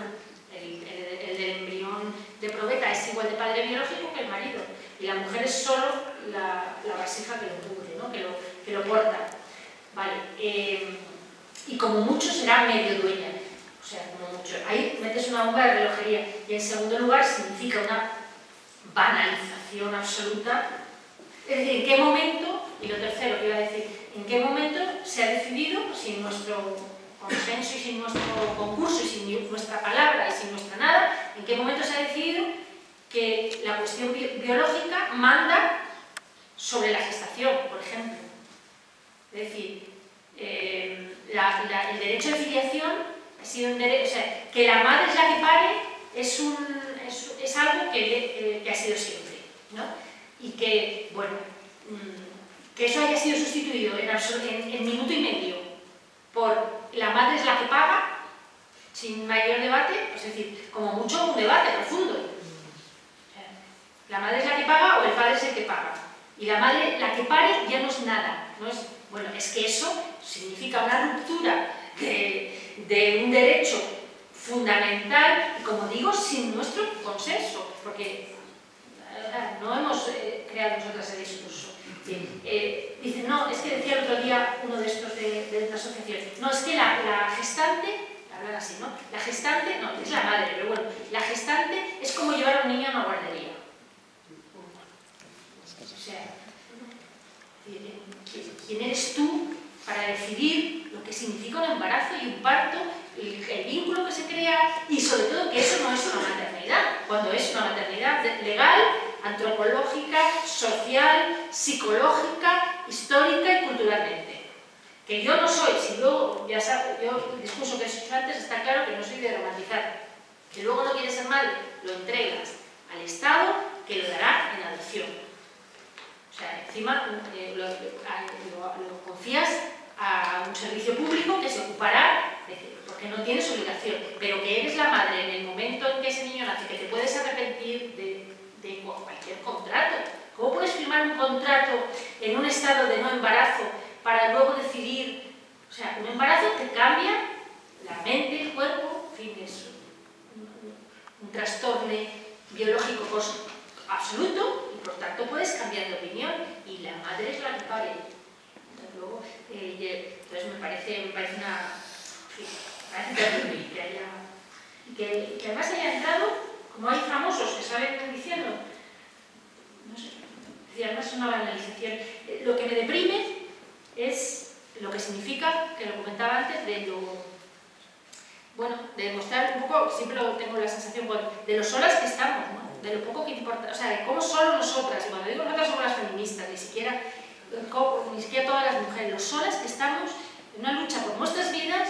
Yo antes decía, no sé si estáis viendo la serie esa de La criada, de la novela de Margaret Atwood, que está ahora, no sé qué cadena, en Netflix me parece. El cuento es terrorífico, pero es terrible, ¿no? Que es una sociedad en la cual algunas mujeres, que ya no nacen niños, entonces algunas mujeres son reducidas a paridoras, ¿no?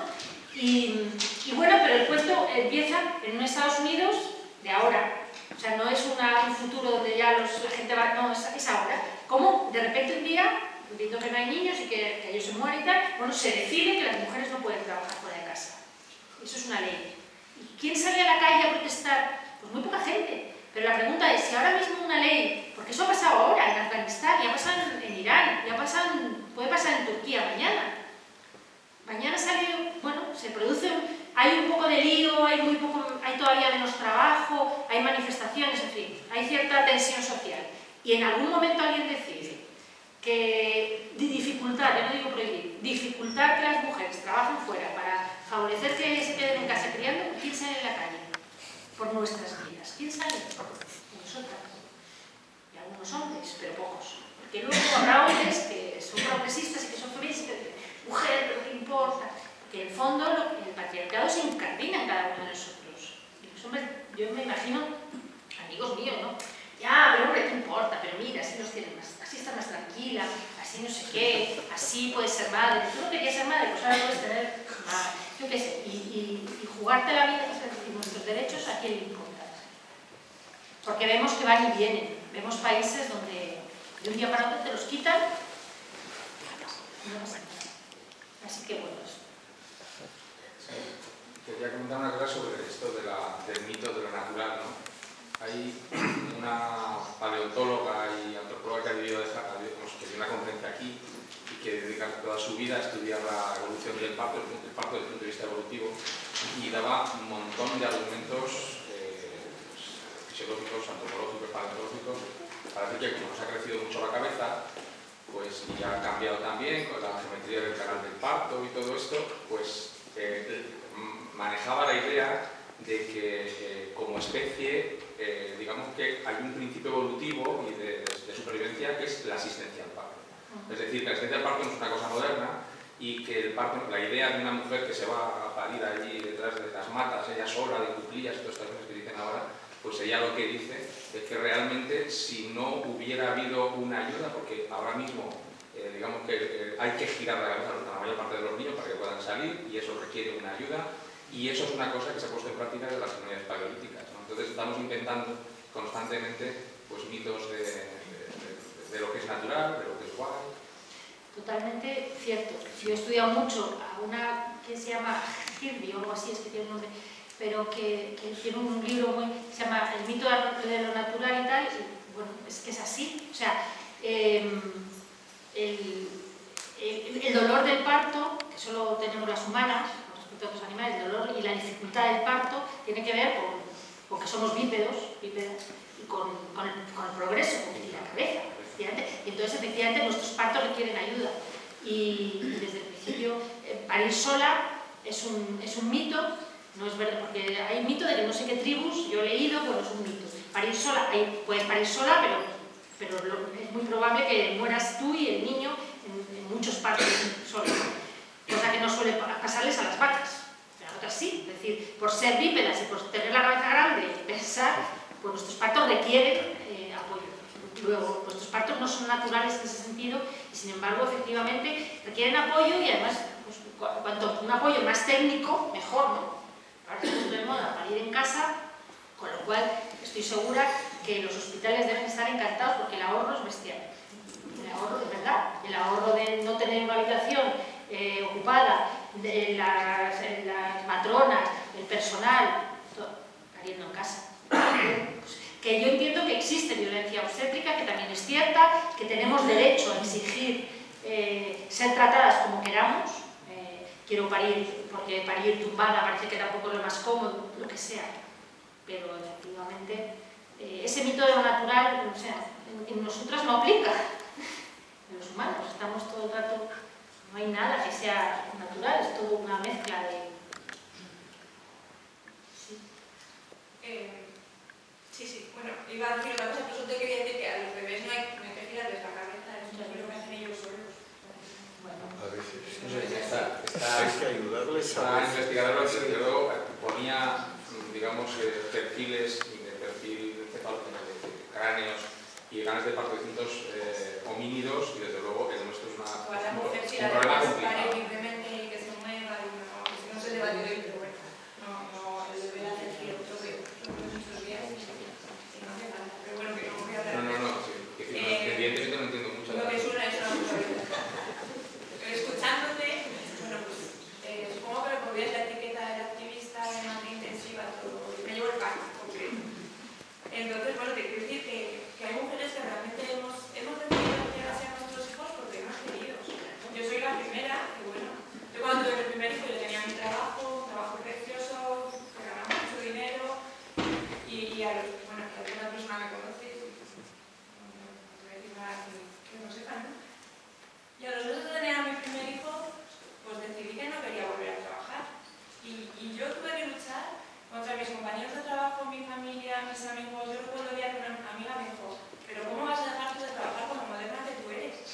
Y a mí esa cosa me llevó a la luna y dije, pues es que en la vida me había planteado yo que iba a dejar de trabajar para cuidar a mis hijos. Pero es que me salía de dentro, era algo que necesitaba hacer y que me apetecía muchísimo y entonces decidí hacerlo. He estado 11 años criando a mis 4 hijos, estoy encantada de la vida. Entonces, ahora empiezo a trabajar, llevo un año trabajando, además trabajo con madres, bueno, estoy en entonces, bueno, trabajo con madres que lactan, que tienen problemas en la lactancia, pues es mi trabajo. Entonces, bueno, escucharte a veces, creo que te olvidas de una parte de madres que te doy la razón en que hay una parte de madres que son, yo las llamaría muy radicales, ¿no? Pero hay muchas mamás que elegimos criar así porque realmente nos apetece. claro, no, en absoluto lo niego. Desde luego no se me pasa por la cabeza que la mayoría de estas mujeres las obliguen a hacer esto, o sea, lo hacen conscientemente y por gusto, o sea, no me cabe ninguna en la cabeza. Ahora bien, y la que lo hace por gusto tiene todo el derecho, o sea, no tengo nada que decir ni a una mujer, ni a un hombre, ni a una nada, ¿qué tal? Vale. Ahora bien, socialmente hay que pensar, primero hay muchas que no quieren, y las consecuencias, por ejemplo, las mujeres españolas cobran de menos un 40% de pensión menos. Hay que pensar también que, teniendo en cuenta en una sociedad en la que, por ejemplo, los matrimonios pueden no durar, puede que sí, oye, pero pueden no durar, pues las mujeres en países que llevan más tiempo con esto, a la vejez son pobres. Seguramente tú no, pero la inmensa mayoría de mujeres que se han dedicado a criar a sus hijos son pobres, están en la pobreza. Hay que también explicarles a estas mujeres que a lo mejor, o por lo menos que esté en el ambiente, la decisión de criar a sus hijos en ese sentido les va a conducir a una vejez de pobreza, por ejemplo. A no ser que luchen por que haya compensaciones sociales a esa decisión. Pero una de las características de las mujeres, muchas veces, no de todas, estas generalizaciones son todas injustas, pero bueno, por ejemplo, de la Liga de la Leche, una característica suya es que no lucha, jamás introduce ningún tema político. Es decir, no lucha porque podrían decir, bueno, es que el trabajo de dar de mamar es un trabajo social. Luego yo quiero que cuando yo sea vieja tenga la misma pensión que fulanita porque he hecho un bien social, por ejemplo, ¿no? Pero eso no suelen hacerlo, no hay una reivindicación posterior. Muchas de esas mujeres se van a encontrar en la pobreza. Estamos encontrando mujeres, las pensiones de las mujeres son 40% menores que las de los hombres, porque el tiempo tal, los matrimonios no duran, etc. Muchas de esas mujeres luego muchas no van a poder volver al trabajo, son una minoría las que pueden. Y en todo caso, también hay que tener en cuenta que teniendo todo el derecho de tomar esas decisiones, que yo no digo que no puedas, pero requerirán un debate porque esas decisiones tienen consecuencias sociales. Es decir, que el hecho de que, por ejemplo, en los temas de permiso de maternidad, es por lo que pedimos los permisos de paternidad que sean iguales. El hecho de que las mujeres se puedan coger permisos de maternidad es lo que hace que no contraten mujeres. Luego, una mujer que no quiera tener hijos o que quiera tener hijos sin trabajar está socialmente penalizada porque hay otras que quieren tener hijos y dedicarse a cuidarlos. Con todo eso estoy de acuerdo, pero Entonces, yo eso es lo único que digo. las gentes es que yo en mi día a día de preparación no las veo y trabajo con madres recién paridas, con madres embarazadas. Entonces, yo qué sé, cuando decías, por ejemplo, que es muy difícil dar un biberón en un hospital, ojalá fuera así, porque es que yo veo en los hospitales ¿Cómo que ojalá fuera así? siempre hay, por lo menos te hablo de esta ciudad, o sea, que conozco más cómo funciona. Y veo cómo las casas de leche de fórmula se pelean dentro de los hospitales porque los hospitales no se gastan dinero en leche de fórmula, se lo regalan las casas. Sí, lo sé. Entonces se pelean porque esta casa quiere estar en ese hospital. De verdad que ahí... Porque eso da mucho dinero. Una mamá que sale con una marca de leche de fórmula en el hospital va a seguir comprando esa leche, es así. Entonces se pelean. Y entonces yo eso no lo veo. Yo veo mamás que vienen con lactancias que se las han fastidiado dentro del hospital y que ellas realmente salen dolidas porque hay muchas mamás que el instinto nos hace querer alimentar a nuestros hijos. No hay ese instinto. Entonces vienen pues fastidiadas, pues porque no las han enseñado, no las han ayudado, no las han apoyado. Pues una mamá que les contaba hasta el principio con esas dietas, pues ahora sí no se puede hacer. Evidentemente desde la primera, te dan una ayuda para que no hace falta. Pero bueno, esa mamá tiene una depresión postparto y no ha tenido un apoyo suficiente, eso es lo que hay que buscar. Vale, el instinto no nos hace dar de mamar, no hay tal instinto. Durante toda la no, o sea, tienes deseo, no, o sea, el instinto no es instinto, pues puedes no darte mamar, no tienes ese instinto, puedes elegir. El instinto es aquello que no se puede elegir. Y a lo largo de la historia, de verdad que no ha existido ese instinto. El instinto es el de los bebés de succionar, por ejemplo, que no pueden evitar succionar, o los seres humanos no tenemos instintos, tenemos impulsos. Pero bueno, no tenemos instintos, pero en fin, eso no le quita nada al deseo, tenemos deseos, y el deseo es tan legítimo como un instinto, vamos, tienes el deseo de darte mamar, igual que otras pueden no tenerlo, y no les pasa nada tampoco. Vamos, o sea, yo desde luego no voy a discutir si en Burgos no está, en los hospitales no se da. En los hospitales públicos de Madrid, que esgrimen, tú lo sabes, vas a un pediatra, bueno, por lo menos, vas a un pediatra, está prohibido hacer ninguna publicidad de la leche de fórmula en los pediatras, en los hospitales, o publicidad, o decir cualquier cosa en contra de la lactancia, está prohibido. En los hospitales públicos de Madrid, que escriben una cosa que se llama Hospital Amigo de los Niños, no tienen, o sea, no pueden dar biberones. Y dan biberones solo en caso de que la madre esté dormida, vamos, quiere decir, en coma, enferma, que no pueda dar. No te dan biberón en ningún caso. A mí no me lo dieron, a pesar de los llantos del niño y de mis propios llantos. En los hospitales grandes de Madrid no los dan en absoluto. Tienen la orden, mi cuñada, que no es partidaria de dar de mamar y ella lo dio, reconoce que cuando una mujer le pide un biberón no se lo puede dar. Porque es... En hospitales públicos de Madrid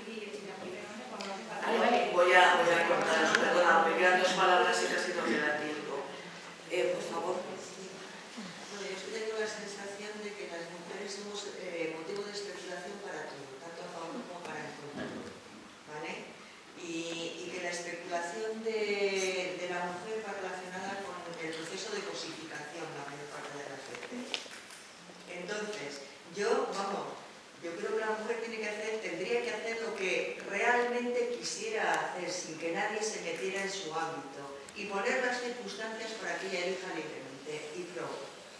¿Vale? Porque es que luego las especulaciones pueden ser inmensas, tanto a favor como para en contra. ¿El permiso de paternidad, maternidad está mal? No.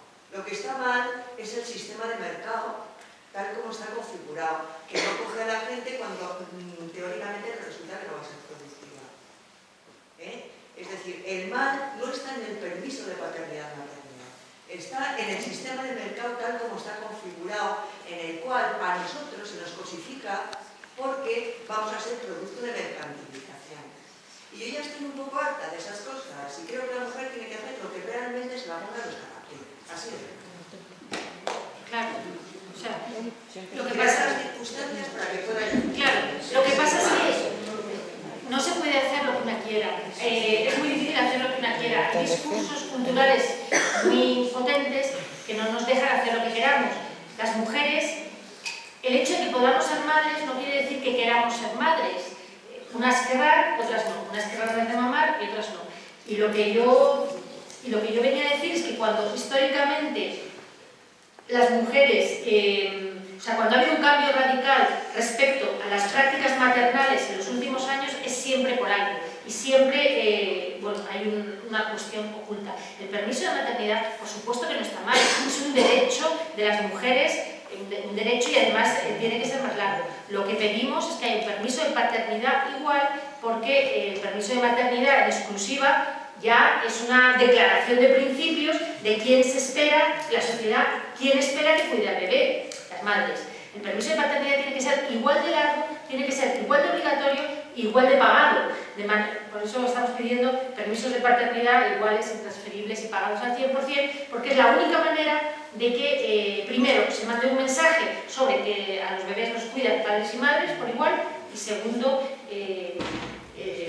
los empresarios no tengan en cuenta, o sea, a la hora de contratar a la gente, pues no les da igual. O sea, hay un punto, les da igual que sean hombres que mujeres, porque ambos van a faltar al trabajo cuando sean padres o madres. Así que son maneras de combatir. Que el problema es que el mercado nos cosifica, bueno, claro, ya, claro que sí, pero a la hora, pero sí, sin duda. Pero eso no quiere decir que si puedes combatir el mercado en general, pero las mujeres siguen queriendo, necesitando tener trabajos, salarios, etcétera, y hay maneras de combatir esas discriminaciones salariales que se siguen produciendo por el hecho de que somos madres. Pero bueno, que el mercado es un horror. En eso estoy de acuerdo. Has entrado así un poco de pasada ahora con lo que yo quería plantear, que era la responsabilidad compartida.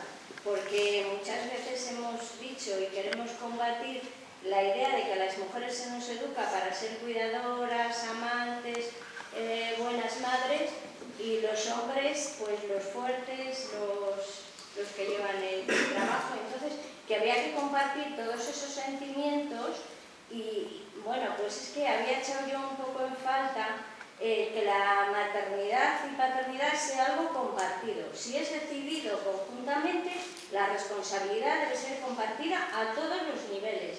Y si puede ser al 50%, dependiendo de las circunstancias. Claro, porque las cosas son a veces muy complicadas, las jornadas de trabajo, pero como que había echado en falta esa parte de que sí, las mujeres parimos, pero no solo es parir y toda la responsabilidad para ti, ¿no?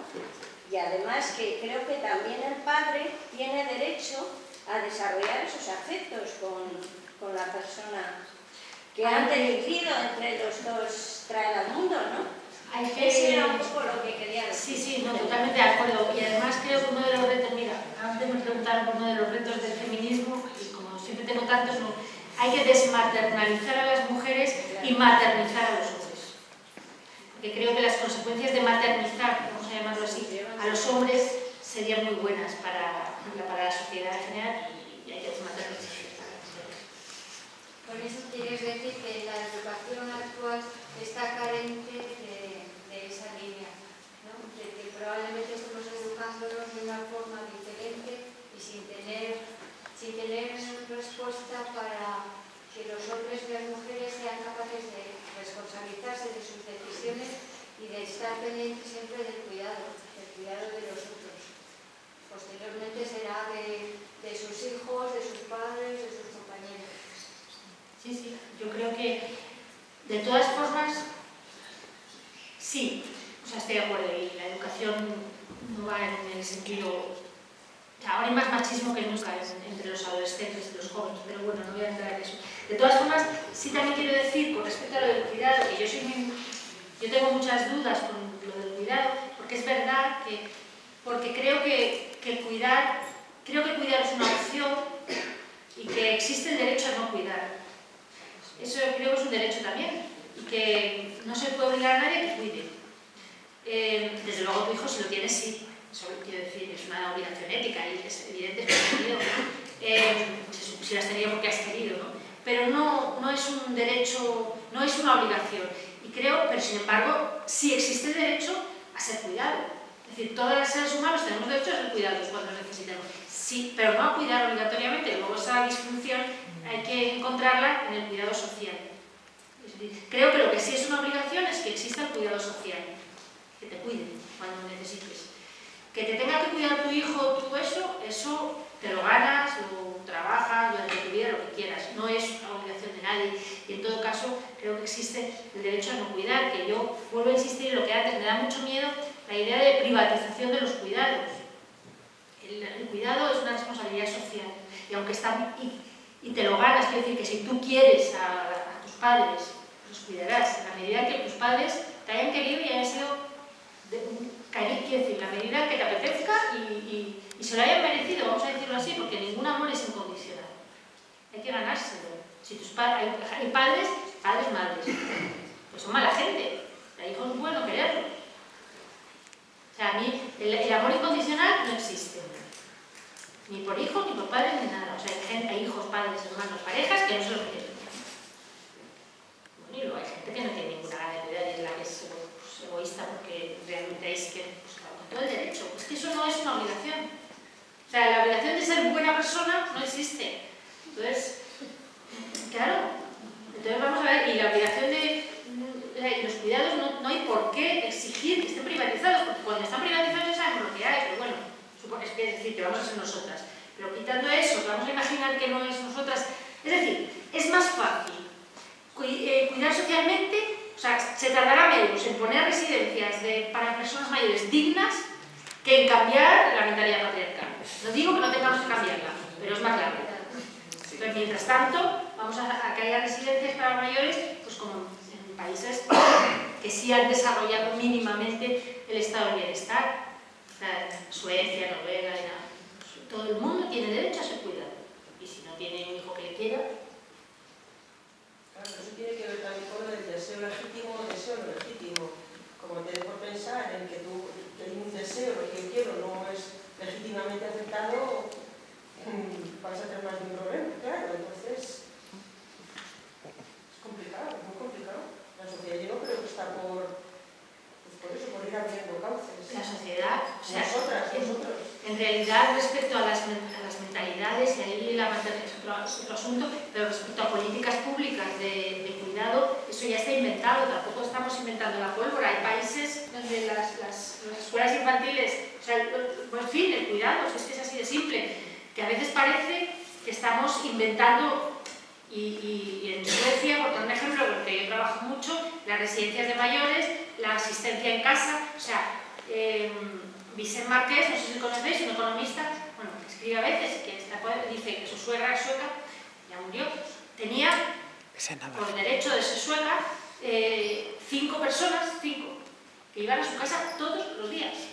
Y era no por nada, sino ella como cualquiera, porque los necesitaba. Es decir, 5, no aquí que te dan 1 hora a la semana. O sea, ella tenía 5 personas, una mientras ella dormía para darle la vuelta y llevarla al baño si se le ocurría de noche, otra para hacerle la compra, 5. Pues es lo mínimo que el Estado sueco proveía a una señora anciana, normal y corriente, y a cualquier persona anciana. Bueno, es un ejemplo, él siempre lo cuenta. Dice, mi suegra cuando enfermó, el ayuntamiento le puso 5 cuidadores, uno detrás del otro, a lo largo del día. Los niños y las niñas desde los 0 años, si lo necesitan, los permisos de maternidad son mucho más largos que los de paternidad también, si lo necesitan o si lo quieren, escuelas infantiles, todos.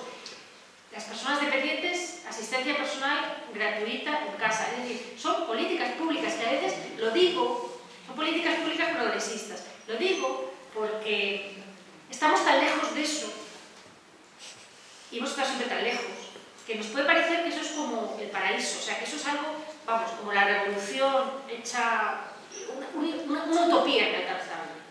Bueno, es una utopía inalcanzable, pero es una utopía en este país, pero es alcanzable, hay países europeos que la han alcanzado. Entonces, en fin, es más difícil, eso es lo que yo decía antes, es más difícil acabar con el patriarcado que poner residencias para todo el mundo dignas, ¿no? Donde la gente esté cuidada. Por eso, tampoco que no ver las políticas, no ver que hay soluciones políticas a problemas concretos absolutamente accesibles. O sea, que hace falta voluntad política y voluntad política. Pues dos cositas ya antes de terminar, lo siento, pero ya no puede ser más.